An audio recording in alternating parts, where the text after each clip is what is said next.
बिस्मिल्लाहिर्रहमानिर्रहीम। अस्सलामुअलैकुम, मैं हूं सफिया खान। शामिल करते हैं हेडलाइंस।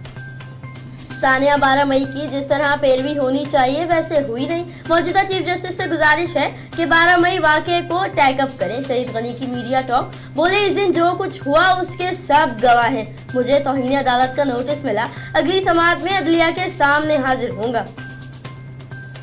गवादर बड़ी तबाही से बच गया। गवादर पीसी होटल में फोर्सेस का कामयाब ऑपरेशन, कमांड के फराइज कैप्टन खालिद ने सरअंजाम दिए। पाक बहरिया के एहलकार समेत 5 अफराद हमले में शहीद।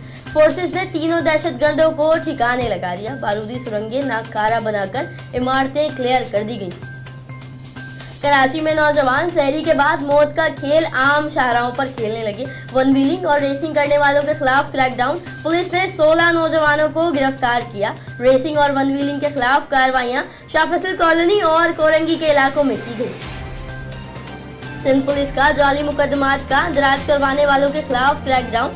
सिंध में 6 रोज में इक़दाम कत्ल के 8, ज्यादती के 8 और डकैती के 15% जाली मुकदमा दर्ज। जाली मुकदमा दर्ज करवाने वालों के खिलाफ पहली मर्तबा अदालत से जुर्माने की सजा।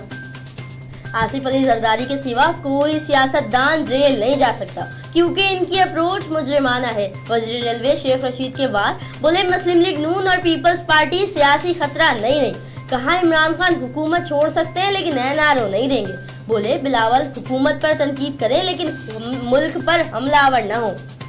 ये कामयाबियां इज्जत ये नाम तुमसे है, ए मेरी माँ मेरा सारा मकाम तुमसे है। पाकिस्तान समेत दुनिया भर में माओ को खराज तहसीन पेश किया गया और माओ के आलमी दिन को खुलूस और मोहब्बत से मनाया गया। पाक फौज के तर्जुमान मेजर जनरल आसिफ गफूर ने माँ के नाम ट्विटर पैगाम शेयर किया और शौदा की माओ को सलाम पेश किया।